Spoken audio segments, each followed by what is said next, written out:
Le combat féministe peut aussi se mener avec humour et sur Internet. Sophie et Camille sont les créatrices d'une série qui cartonne sur le web. Elles m'ont reçue sur leur lieu de tournage pour parler du meufisme.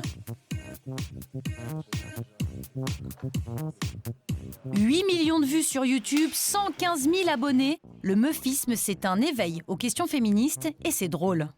Le concept du meufisme est né parce qu'il fallait qu'on trouve un truc qui nous ressemble. Mais pour un temps, on n'avait pas encore écrit de théorie sur la question du meufisme. Oui, c'est-à-dire que ça vient petit à petit en fonction des commentaires et des interviews et du positionnement qu'on nous demande. Mais au départ, on avait envie de faire des vidéos, du cinéma sur Internet, et faire des films, et parler des femmes et parler de nous. C'est pas parce que je dis que ma mère a pécho le seul mec potable de la planète que je suis amoureuse de mon papa. Sur Internet, on trouvait qu'il y avait assez peu de meufs. Nous, on était très friandes de Golden Moustache, Bagel, etc. Leur humour, on adore, etc. Mais c'est un humour hyper masculin. Et les meufs qui existent sur Internet et qui sont hyper connues, c'est plutôt des tutos beauté, des tutos coiffure, ce genre de choses. Et voilà, ou de la bombasse, ce genre de choses. Et on s'est dit, la meuf comme nous, lambda, elle n'est pas représentée sur Internet. On a de l'humour aussi, allons-y. J'ai une chatte, enfin l'animal avec des poils. C'est très affectueux et beaucoup plus compatible avec une carrière. On pourrait dire qu'aujourd'hui, le meufisme, c'est le nouveau nom du féminisme, je dirais, actuel, quoi, de 2015, quoi. Dans les commentaires, on a une cible assez jeune dans nos commentaires, et les jeunes disent « Ah bah moi je voulais pas être féministe, du coup je ferai du meufisme ». Entre les Femen et Nabila, il y a JF, donc jeune femme, il y a JF, la meuf lambda, elle aussi a des seins, elle mérite donc tout autant ton attention, merci.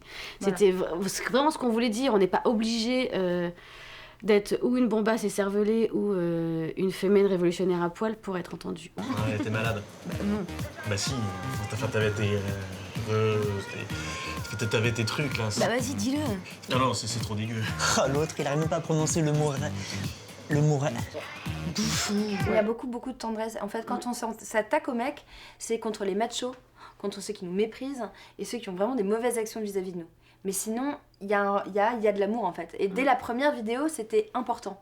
Quand on termine l'épisode du FMI de la meuf, Sophie prend son mec dans les bras. Et ça, c'est la base en fait. Et c'est la bienveillance.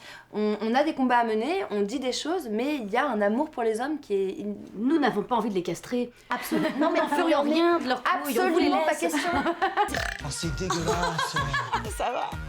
Un peu de poésie, là, bordel. Hein. Ouais, ça va, c'est bon, on est en 2014, je suis pas une princesse, je pète, je rote, mon caca pue. Est-ce que ça rote une femme? Bien sûr. Mais parfois ça pue.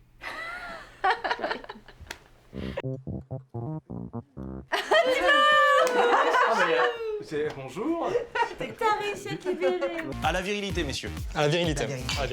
Ce discours-là me parle et me touche aussi. Je suis pas, je suis pour cette égalité et pas plus qu'un autre, quoi. Voilà, on est pareil. Du coup, t'es féministe ou pas? Je sais pas si je suis féministe, mais en tout cas... T'es meufiste? Je suis meufiste à mort, ouais. Ouais. Le meufisme!